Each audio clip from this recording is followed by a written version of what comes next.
Magandang gabi sa iyo, kaibigan. Salamat sa pagsamo sa aking programa dito sa Central Luzon Conference Youth Ministries Program. Ang general title para sa ating mga kabataan ay Kaibigan, okay ka lang ba?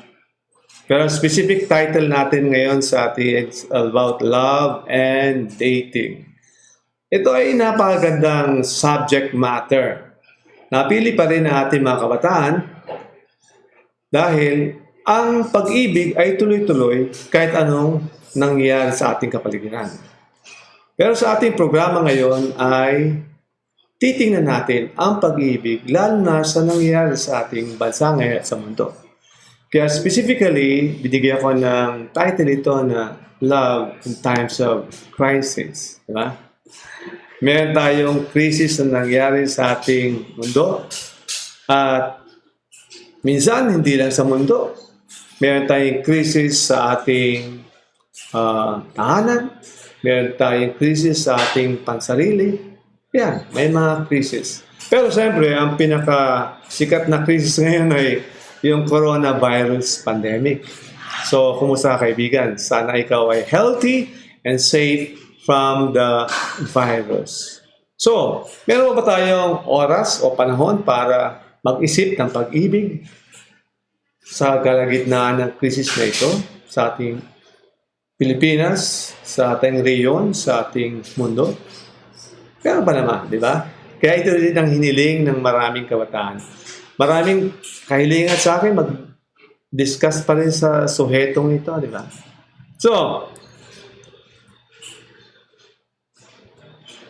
ang tanong ay, marunong ka ba umibig?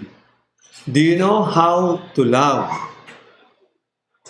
Usually, ang gusto natin kaagad pag-usapan ay yung love between opposite sex. A man and a woman, a boy and a girl.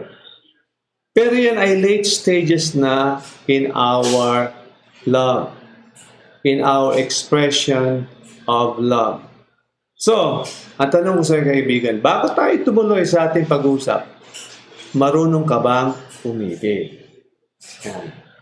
So, tuloy tayo. Kasi marami na tumatalakay dito sa paksa ng pag-ibig. Sabi nga natin, maaaring sirang recording na, no? Pero napakahalagang tanong ito. Marunong ka bang umibig?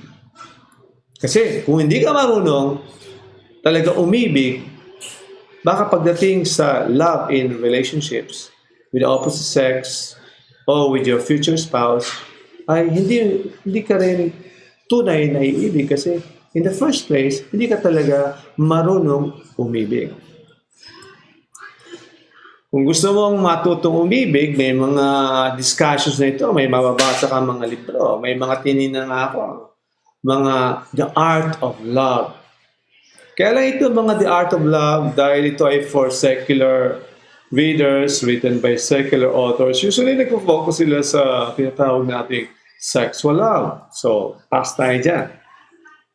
Pero may napakagandang discussion about love between male and female, lalo na in a marriage relationship, na ito rin ay magagamit mo during the courtship stage, but on a limited version. Ito tinatawag nating 5 languages of love. Have you heard about this? Sino ito ni Gary Chapman, no? The 5 languages of love. Diyan ay tinuturo niya yung kalagahan ng words, ang salita. We can express our love through words. Hindi ko di-discuss in detail. Tapos merong expression of love through service. Meron ng expression of love through the giving and receiving of gifts. Meron ng expression of love by giving time, quality time to the one you love. And of course, yung the giving of touch. No? When you touch somebody, an affectionate touch is a way also of expressing love. So, pwede pag-aralan mo pa ito na mas malalim-lalim, lalo na kung gusto mo pang mapaiba ang iyong pag-ibig sa iyong marriage relationship. So, bilisan lang natin dahil pupunta tayo sa ating main point mamaya. At sa panalang kasulatan, dinatalakay din ang the 4 types of love. No? Binibigyan ko lang ng introduction. No? Usually sa ating opposite relationships ay eros ang pinaka-focus natin. No? Romantic love or sexual love.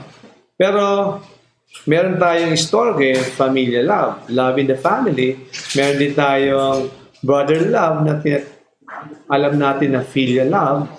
Of course, ito rin yung agape love na usually ito talaga yung sinasabi na pag-ibig ng Diyos para sa atin o unconditional love. So, marahil marami na kayong narinig na pagtalakay dito, di ba? So, usually sa opposite sex relationships, boy, girl, date, courtship, sa ligawan, usually nagko-focus na lang tayo dun sa romantic love. Pero alam mo ba kaibigan, na bago ka mapunta dyan sa tinatawag ng eros love, ay kailangan marunong ka na doon sa ibang types of love. Alam mo ba? Siyempre, nauna ka sa family love. Kami tatalakayan natin yan, no? Nagbi-build up kasi ang love eh. Iba gusto ko agad dumiretso sa romantic love. Ang tanong lang eh, do you know how to love already in the family? Do you know how to love a friend? Huh? Have you experienced the love of God? So, maaaring natalakay mo ito o narinig mo ito sa mga nagdaang pakikinig mo sa ibang presenter. So, narinig mo rin siguro yung mga 10 ways of love. Ang sabi, listen without interrupting. Speak without accusing. Give without sparing. Pray without ceasing. And inspire without or answer without arguing. Share without pretending. Enjoy without complaint. Trust without wavering. Forgive without punishing. And promise without forgetting. Narinig mo na marahil yan. So marami na talagang discussion of love. Na ito lahat na discussion ito, pwede mong gamitin, no? Pwede mong gamitin sa iyong pagmamahal ngayon. Alam mo, wala ka pang boy-girl relationship, wala kang boyfriend, wala kang girlfriend, hindi ka pa nanliligaw o wala pang nanliligaw sa'yo. Pwede ka na magmahal, no? Listen without interrupting, speak without accusing, give without sparing, pray without ceasing, answer without arguing, share without pretending, enjoy without complaint, trust without wavering, forgive without punishing, and promise without forgetting. So, narinig niyo ito, pwede mo pang pag-aralan ng malalim how to love. Kasi ang katanungan ko sa'yo, kaibigan, with or without a crisis, with or without a pandemic, marunong ka bang magmahal? Marunong ka bang magmahal? Before you even go into any romantic relationships, do you know how to love? Ang sinasabi na ang direction na aking presentation sa iyong gabi, merong practice, no?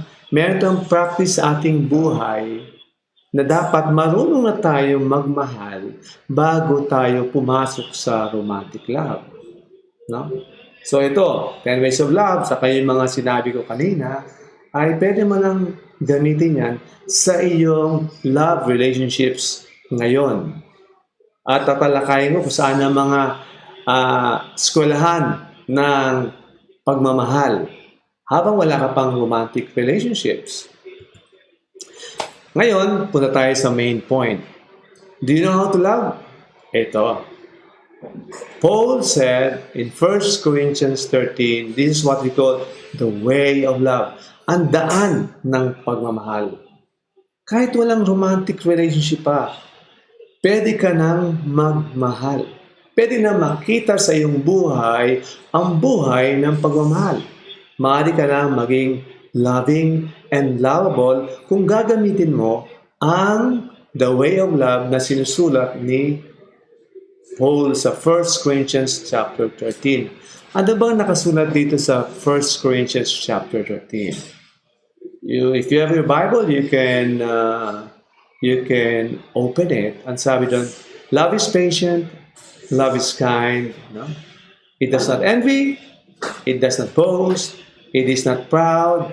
It does not dishonor others. It is not self-seeking. It is not easily angered. No? It keeps no record of wrongs. No? Love does not delight in evil, but rejoices in the truth. It always protects. It always trusts. It always hopes, always perseveres, and love never fails. Kung iisa-isahin mo to kaibigan, ay talagang power pack ito. Sinasabi dito yung the positive side of love at yung negative side na hindi dapat ginagawa ng isang taong nagmamahal. Di ba? Alin dito yung mga positive? Love is patient. Yan. Love is kind. No? No? Ano pa? It always protects. It always trusts. It always hopes. Rejoices with the truth. And love never fails. Ano yung hindi ginagawa ng love? It does not envy. It does not boast. It is not proud. It does not dishonor others. And it is not self-seeking. And it is not easily angered. And it keeps no record of wrongs. So, balikan mo ito, kaibigan, sa 1 Corinthians 13. Kahit wala ka pang romantic love, wala ka pang relationship, pwede ka nang magmahal. Ha? Pwede na mo nang matutunan ang pagmamahal if you will follow 1 Corinthians 13 in your life and make it a part of your system. Di ba? So, araw-araw, hilingin mo to kaibigan. Yan. Ito na naman. Kasi itong pagmamahal na to, we really don't generate this ourselves. This kind of love, no? This kind of love, we don't produce it ourselves. Ito ay regalo ng Panginoon Diyos. Ang sabi sa Galatians chapter 5, this is the fruit of the Spirit. Anong unang binanggit dyan? Love. So, ibig sabihin, wala ka pang romantic relationship. Hindi ka pa nanliligaw. Wala pang nanliligaw sa inyo. Pag hiniling mo to sa Panginoon, oh Lord, make me a loving person, make me a lovable person, by practicing the way of love in 1 Corinthians 13, you are now ready for romantic relationships in the coming months or years. Kasi loving person ka na, no? Loving person ka na, no? You don't just love during romantic relationship. Before that, you have already become a loving person and lovable person. So, saan natin natututunan itong mga love na ito? May eskwelahan ng love ha? Ang unang eskwelahan natin para matutunan natin ang pagmamahal ay ang ating home and family relationship. Lahat naman tayo, merong home and family relationship. Lalong-lalo na meron tayong magulang. Ang unang nagmahal sa atin at nagturo sa atin ng pagmamahal ay ating magulang. Our parents pour out their love to us. So yung ating love cup ay napupuno rin. No? So yan. How you love others, you also learn from your parents. No? How they treat you, most likely you will also treat your siblings and others. So kaya napakalaga yung first 6 years of a child's life. Yung hindi pa siya pumapasok sa eskwelahan, no? Wala pa siyang formal schooling. Mother and father niya lang ang kasama niya sa tahanan. Kasi ang unang magtuturo sa atin ng pagmamahal ay ang ating mga magulang. Kasi pagkapanganak sa atin, we are really a clean slate. No? Alam to na mga magulang, ang magulang buhos lang ng buhos na pagmahal yan. Wala pang language, all actions. Later on, nagkasalita ang magulang, nakakaintindi ang bata. Yung smile ng magulang, that's already, for a child, it's kind of love. Siyempre, pag pinalo, pakiramdam ng bata, hindi ako mahal. Pag sinisigawan, pakiramdam niya, hindi ako mahal. So, your home life, your family is your first school of love. Kaya ang tanong ko, kumusta kaya ang learning environment, ang loving environment yan sa iyong sariling tanghanan? No? Do you feel love in your home? Do you feel love by your parents? Kasi mahal sabihin ng parents, mahal kita, pero do you feel it? Kaya napakalaga sa mga magulang na matuto sila how to love their children and how to express the love to the children. Hindi lang kasi provider and protector ang mga parents, kundi they also have to learn how to pamper their children with love. This is another discussion, no? Pero ibig ko lang sabihin na you want to be a loving person, your first school is your home and family setting. No? Ano ba? Well, friends, wala ka na sa iyong pamilya. Nagpumapasok ka na. So, you also learn how to love and be a loving person sa iyong circle of friends. Maramdaman mo kung how you will love. Kasi may mga kaibigan ka mamimit sa buhay mo na marunong magmahal. Kasi sa kanilang home life, they were also filled with love. So they express it around. Mapalad ka kung yung circle of friends mo marunong magmahal sa iyo. Ang malaking problema, kung hindi sila marunong magmahal, you will be living in an unloving environment. Pero that's your next school. Kaya, ang payo ko sa iyo, choose a good and loving circle of friends. Ako, naranasan ko yan. I have had a good circle of friends. No? Naramdaman ko sa kanila yung tinatawag na brotherly love. Kung naranasan mo sa iyong tahanan ng family love, familial love, maranasan mo naman sa iyong circle of friends ang tinatawag natin filial love. Meron kang best friend, BFF, no? Amigo, amiga. No? So you are so blessed if you have found a good and loving friend. That's your next loving environment. That's your next love school. Dito wala ka pang wala ka pang romantic love. Pero naihahanda ka na on how to love family, friends. At meron pang isang love school. Ito ang ating local church. Kasi sa church setting, tinuturo sa atin talaga diyan, idinidiin na yung pagmamahal ng Diyos sa atin. Nagbabasa na tayo ng banal na kasulatan. Naranasan natin ang pag-ibig ng Diyos sa atin. At naranasan pa natin ang pag-ibig ng brethren, ng mga kapatid sa atin. Hindi tayo kapamilya. Maring first time tayo nakita. Pero dahil mahal nila ang kaanib nila sa iglesia, doon sa community na yan, lalo ating nararamdaman, ganito pala ang pamilya ng Diyos, mapagmahal. Kaya napakahalaga, kaibigan, na ikaw ay sasanib sa isang iglesyang mapagmahal.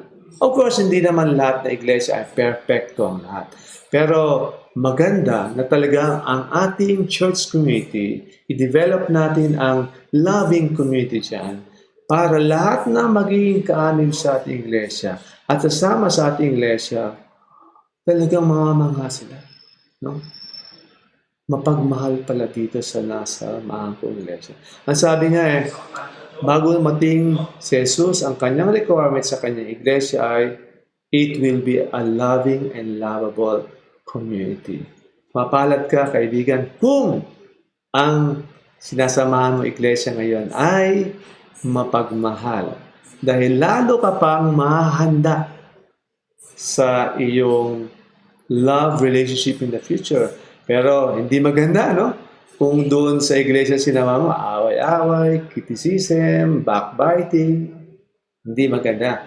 Baka matutunan mo pa yan, magamit mo pa sa next stage of love mo. But Main point ko is, that's your next school of love, the church. At dahil dito sa family, sa friends, your circle of friends, at sa church community na sinamahan mo, mahahanda ka na sa pagmamahal dahil na-immerse ka na, nabalutan ka na ng pagmamahal sa iyong tahanan, sa mga kaibigan, at sa inyong iglesyang sinasamahan. So, ready ka na ba mag-love? Sa next stage? Yes, dapat ready ka na kasi alam mo na yung basic of love. The foundations of love nandiyan na sa iyo. No? Alam mo na magmahal sa magulang mo. Alam mo na magmahal sa kaibigan mo. Alam mo na magmahal sa kapatid mo sa pananampalataya. Kaya pag mapunta ka na sa romantic relationship, gagamitin mo lang yung mga prinsipyo na yon. No? You will just practice the attitude, the values, and behaviors of love sa next stage of relationship mo. So, balik tayo dun sa love in times of crisis. Pero may ibig akong idiin sa iyo ngayong gabi dahil nga sa love in times of crisis. Now, wag lang tayo sa gaytong kapanahunan mananatili o mag-focus o mag-dwell sa romantic love.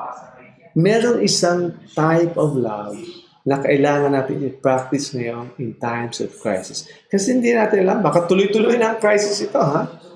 Dahil ang sabi sa malang kasulatan ay, things will become worse. Yung ibang thinking, things will become worse before it becomes better. What if it only becomes worse? Paano kung tuloy-tuloy lang ang pagsama ng ating mundo? Dahil nakasulat naman yan sa Bible prophecy. Ito ang kailangan nating matutunan pa. Ito ngayon, dahil napuno na tayo ng pag-ibig sa ating pamilya, sa kaibigan at sa iglesia, kailangan sundin naman natin. Ano itong the greatest commandment?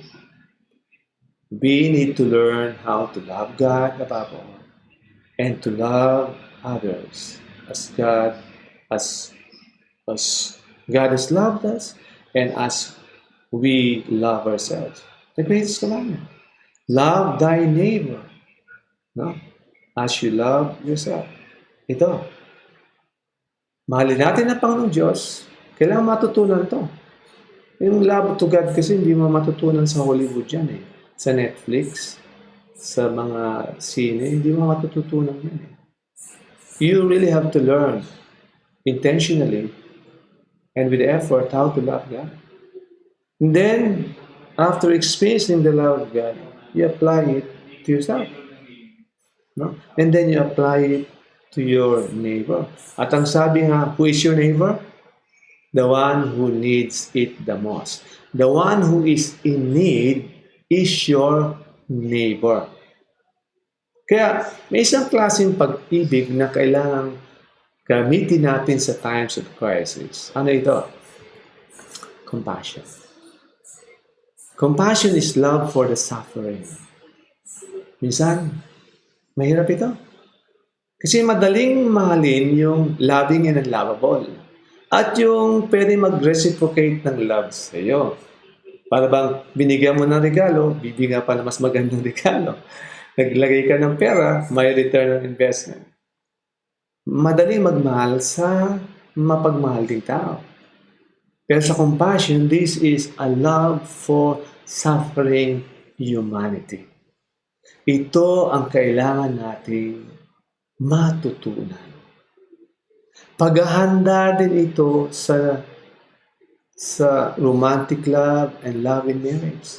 Kasi darating ang panahon na magkakaroon ka rin ng crisis within your marriage. And your spouse or your child will be suffering. And they will not be in a position to probably return the love to you. How will you love them? Kailangan mo na tinatawag natin compassionate love. So, wala ka pang romantic love, but you can now practice it. Ano sabi sa banang kasulatan? Sa Matthew 25? Diba? Sino yung isasama ng Panginoon Diyos sa kanyang kaharian? Those on the right, the sheep. Bakit?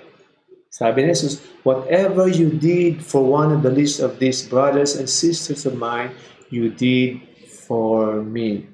Sa mundong naghihirap, maraming naghihirap. Many people are suffering. Nawala ng trabaho. Nawala ng magulang. Nawala ng kalusugan. Nawala ng pagkain. Wala ng mainom. Maraming naghihirap ngayon. Maglakad ka sa lansangan. Maraming naghihirap ngayon. Walang tahanan. So, ngayon pa lang, practice compassionate love on suffering humanity. Maglaan ka ng panahon, kaibigan, para mag-focus, mag-practice ng compassionate love. Kung lahat tayo nagpa-practice ng compassionate love, you are now a compassionate person. At madadala mo rin yan, hindi lang sa langit, kundi sa next stage of your love relationship, which may be a romantic love and loving a husband or wife. So, ngayon ang paghahanda. Wala ka pang love relationship, wala ka pang boyfriend, girlfriend. That is your opportunity now to become a loving and lovable person. So, antalayan ko sa iyo, kaibigan, become a loving and lovable person, not in the future, but now. Good evening and God bless you.